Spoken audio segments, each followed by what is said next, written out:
Hi guys, welcome back to another video. இன்னைக்கு இயக்குனர் தனசேகரன் அவரோட இயக்கத்துல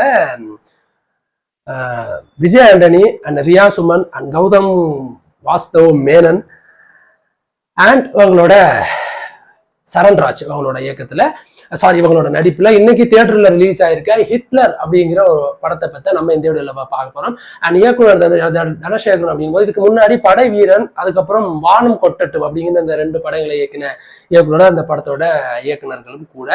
அண்ட் இந்த படத்தோட கதை அப்படின்னா, படத்துல ஒரு காட்சி தேனி டிஸ்ட்ரிக்ட்ல ஒரு குமணன் தெரு அப்படின்னு ஒரு இடத்த காமிக்கப்படுது. அங்க ஒரு மழை பெய்து வெள்ளம் ஓடுது. வேலை செஞ்சுட்டு ஒரு பெண்கள் எல்லாம் அவங்க வீட்டுக்கு போகும்போது அதை கடக்கும் போது அங்க பாலம் இல்லை. ஸோ அதனால ஆறை கடந்துதான் போகணும். ஆத்துக்குள்ள ஒரு கைத்தை கட்டியிருப்பாங்க, அந்த கைத்தை மூலமா தான் கடந்து போகணும். அப்படி கடக்கும் போது அங்க ஒரு மிகப்பெரிய அவங்களாம் அந்த கயிறு இருந்து இறந்து போறாங்க. அப்படியே அங்க சீனை கட் பண்ணா இந்த பக்கத்துல சரண்ராஜ் ஒரு மிகப்பெரிய ஒரு அரசியல்வாதி, அடுத்த சிஎம் அவர் தான் அப்படின்றாங்க. பட் அவர் 6 மாசமா செய்த ஒரு ஆட்சி ஒரு மிகப்பெரிய ஒரு ஹிட்லர் ஆட்சியா இருந்திருக்கு. மக்களுக்கு எதுவுமே செய்யல. பட் அப்படி இருக்கிற பட்சத்துல அடுத்த சிஎம் நீதான் கேண்டிடேட் அப்படிங்கும்போது உனக்கு எப்படி ஓட்டு போடுவாங்க அப்படின்னு ஸ்டில் இருக்கிற ஒரு சிஎம் வந்து கேட்கும்போது, நான் எப்படியாவது சிஎம் ஆயிடுவேன், அதுக்கு எத்தனை தலை உருண்டாலும் பரவாயில்ல, எத்தனை கோடி செலவானாலும் பரவாயில்ல அப்படின்னு சொல்றாரு சரண்ராஜ். எலெக்ஷன் நெருங்குது, அந்த பண பரிமாற்றங்கள் அப்படின்னு வேலைகள் நடக்க ஆரம்பிக்குது. அப்படி பண பரிமாற்றம் செய்யும் போது யாரோ முகம் தெரியாத 2 நபர்கள் வந்து அந்த பணம் கொண்டு போய் எல்லாரையுமே 4 பேரை ஷூட் பண்ணி கொண்டுட்டு 300 கோடி ஆட்டையை போட்டு போயிடுறாங்க. ஸோ யாரு அப்படிங்கிறது ஒரு பக்கம். ஸோ இந்த 3 காமிக்கப்படுற இந்த 3 காட்சிகளுக்கும் என்ன சம்பந்தம்? தொடர்ந்து கொலைகள் எல்லாம் நடக்குது அப்படின் போது கௌதம் வாசுதேவன் ஒரு போலீஸ் ஆபீசர் அவரை கூப்பிட்டு வந்து இந்த விஷயத்த சொல்றாங்க. நம்ம நாட்டுல கரண்ட் ஸ்டில் இப்ப ப்ராசஸ்ல இல்லாத ஒரு துப்பாக்கியால அந்த 4 பேருமே ஷூட் பண்ணி கொண்டிருக்காங்க. இந்த துப்பாக்கி எப்படி உள்ள வந்துச்சு, இந்த துப்பாக்கியால சுட்டவன் என்ன, இதுக்கு பின்னாடி இருக்க பின்னாடி என்ன, இந்த கொலகாரன் யாரு, அவனை கண்டுபிடி அப்படின்னு கௌதம் வாசுதேவன்கிட்ட கேஸை கொடுக்குறாங்க. அவர் இன்வெஸ்டிகேஷன் பண்ண ஆரம்பிக்கிறாரு. இப்போ இந்த 4 விஷயங்களும் எப்படி வந்து ஒரு இடத்துல ஒன்னா இணையுது, அதுக்கு பின்னாடி இருக்க காரணம் என்ன அப்படிங்கறதா ஹிட்லர் படத்தோட கதை. அண்ட் விஜய் ஆண்டனி இதுக்கு முன்னாடி நம்ம பார்த்த விஜய் ஆண்டனி படங்கள் எல்லாம் இருந்து மாறுபட்டு பல விஷயங்களை இந்த படத்துல தன்னை டிஃப்ரெண்டா காமிக்கணும் அப்படின்றதுக்காக வித்தியாசமா காமிச்சிருக்காரு. அந்த ஹேர் ஸ்டைல் ஆகட்டும், அவரோட அந்த ஆக்ரோஷமான சண்டை காட்சி ஆகட்டும், பெரிய அளவுல காமெடி இல்லாம கொஞ்சம் ஒரு சீரியஸான ஃபேஸோட நல்லாவே நடிச்சிருந்தாரு அண்ட் விஜய் ஆண்டனி. அண்ட் ரியா சுமன் எனக்கு தெரிஞ்சு சீரு அப்படின்னு ஒரு படம் நடிச்சிருந்தாங்கன்னு நினைக்கிறேன். அதுக்கப்புறம் நான் அவங்களோட படம் இப்பதான் பார்க்கல. நடுவில் நிறைய படம் நடிச்சிருந்தாங்க. பட் அவங்க நல்லாவே நடிச்சிருந்தாங்க. அவங்களுக்கு படத்துல ஸ்டார்ட்ல இருந்து எண்டு வரைக்கும் அவங்களுக்கு ஒரு கேரக்டர் அண்ட் ரொம்ப நல்லாவே அழகா யூஸ் பண்ணியிருந்தாங்க. அவங்க சூப்பரா நடிச்சிருந்தாங்க. அண்ட் கதைக்கு ஒரு முக்கிய கதாபாத்திரமாவும் அவங்க இருந்தாங்க அப்படின்றதா. அண்ட் சரண்ராஜ் அண்ட் ரொம்ப பல வருஷங்கள் கழிச்சு அவர் திரையில பார்த்தது எனக்கு வந்து ரொம்ப பர்சனலி ரொம்ப நல்லா இருந்துச்சு. ஒரு அரசியல்வாதி எப்படி இருப்பான் அப்படின்றதையும், ஒரு அரசியல்வாதி எப்படி சிந்திப்பான், ஒரு அரசியல்வாதி முட்டாள்தனமான மக்களை எப்படி முட்டாள்தனமா ஏமாத்துவான் அப்படின்ற ஒரு சூப்பரான ஒரு பொலிட்டிஷியனா வந்து அண்ட் பெர்ஃபெக்டா வந்து ஆக்ட் பண்ணியிருந்தாரு. ஈவன் படத்தோட வில்லனும் அவர் தான்.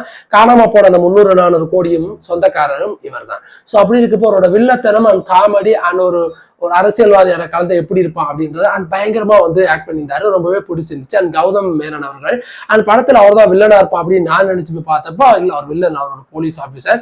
அவருக்கு வந்து ஒரு நல்ல ரோல் தான். ஸோ இவங்க எந்த அளவுக்கு விஜய் ஆண்டனிக்கு வந்து படத்துல ஸ்கிரீன் பிரசன்ட் இருக்குமோ அந்த அளவுக்கு கௌதம் மேனனுக்கு வந்து ஸ்கிரீன் பிரசன்ட் இருந்துச்சு.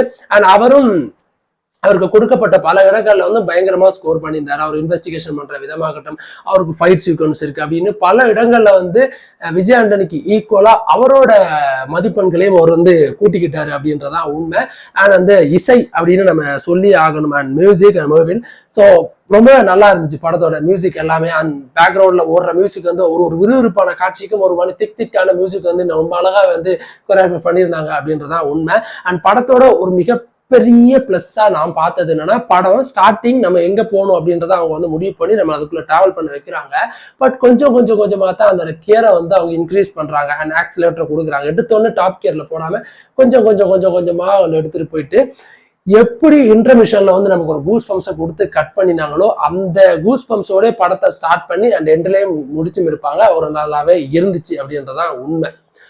அண்ட் இந்த படம் எப்படி இப்ப இருக்கு அப்படின்னு கேட்டீங்கன்னா, டெஃபினட்டா இது ஒரு ஒர்த்தான படமா தான் இருக்கும். அண்ட் எங்கேயுமே நம்மள டிசப்பாயின்மெண்ட் பண்ணாது. எனக்கு இந்த படத்துல ஒரு மிகப்பெரிய டிராபேக் அப்படின்னு பட்டது படத்துல வரக்கூடிய பாடல்கள். அண்ட் எடிட்டிங்க பெர்ஃபெக்டா பண்ணலையோ அப்படின்னு தோணுச்சு. சம்பந்தமே இல்லாத இடத்துல சம்பந்தம் இல்லாம பாடல்கள் வர்றது இரிட்டேட்டிங்கா இருந்துச்சு எனக்கு. பட் அது ஏன் அப்படி வந்துச்சு அப்படின்னு எனக்கு தெரியல. நீங்களும் பாருங்க, மேபி உங்களுக்கு அப்படி தோணும். அண்ட் அதுக்கப்புறம் எனக்கு பெருசா இதுல ஒரு டிஃப்ரெண்டா இருந்தது. விஜய் ஆண்டனி அவரோட குரல் வந்து டிஃப்ரெண்டா இருந்துச்சு.